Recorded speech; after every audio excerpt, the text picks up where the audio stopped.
Hello! This week I'm starting out the tutorial, or rather the makeup challenge, with a makeup free face. Because today I'd like to do the one tool makeup challenge with this brush. It's a face brush, like a sort of pencil shape face brush. It doesn't have a name on it, so I don't really know what to call it, but here's what it looks like. You'll see it from up close in a moment.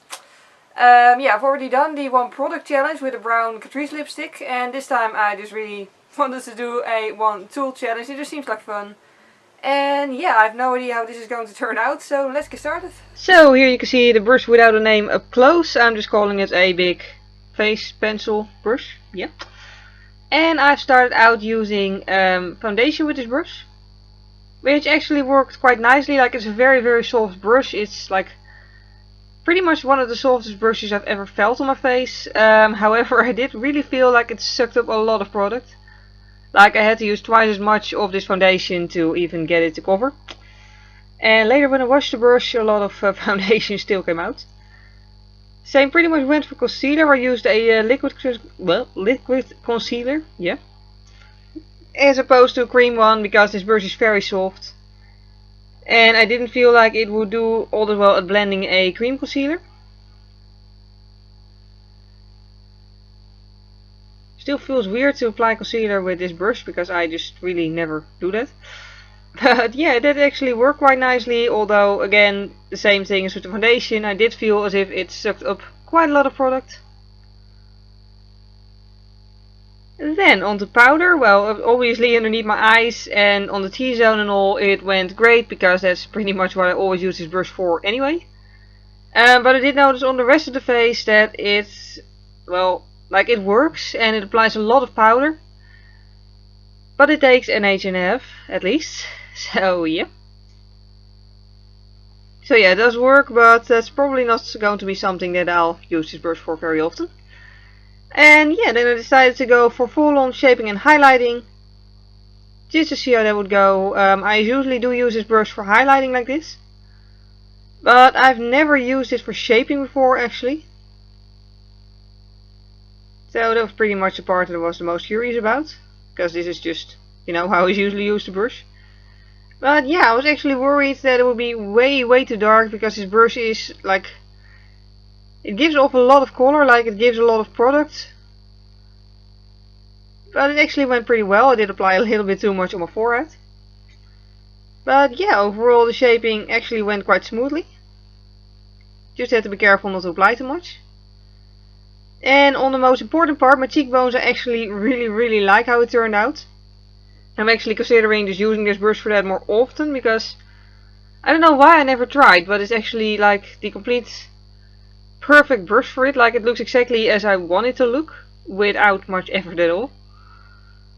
And yeah, then for blush I had to be careful again not to apply too much. Still became quite, you know, obviously there, but you know, the shapers are quite dramatic, so I think it still works. Then highlighting, that's also something I use this brush for quite a lot. It's nothing subtle, even though it looks quite subtle in my lighting, but yeah. In direct sunlight it's really shimmery, because again it does apply a lot of product. And then onto the eyes, which was actually the part that was the most curious about how that would turn out. So I just used a cheap palette by Catrice Absolute Matte. And I applied the nude shade on the eyelid and went to the crease. That was actually quite difficult in aiming, but because this is a pencil brush, I could actually get it done by just only putting product on like the highest point of the tip of the brush. So yeah, it actually turned out a whole lot better than I thought it would. Even under the eye actually worked out quite nicely. It's a very soft brush, so it's very easy to like squeeze it together. And then the eyebrows. That was actually the hardest part. Like, that part still went quite smoothly, but then on the other eye it was like pretty difficult to like somehow squeeze it together the right way, yet still, you know, hold it in a way that allowed me to see the mirror. And the ends, like the tips of the eyebrows, aren't very pointy at all. And yeah, this is pretty much, I think, the level at which I used to do my eyebrows when I just started out with makeup ages ago. They're there, they're visible, but they're not anything extremely fancy. Then I just sprayed some water on the brush and decided to go for cake eyeliner for mascara. I don't know, just really wanted to do everything with this brush. And yeah, little history lesson here. I think most people who like makeup already know this, but the first mascaras were actually black powders that you just had to rub onto your eyelashes, like, I don't know, 100 years ago. I have no idea how long ago that was. But anyways, so I figured it should also be possible with 21st century cake eyeliner instead. And it did actually darken up my eyelashes. Even on the bottom lashes it worked quite well, but of course it doesn't give any volume or anything. But yeah, it did make them dark. Then I just rubbed it off and went onto the lips. And decided to do even that with the brush. It's just a coral pinkish lipstick.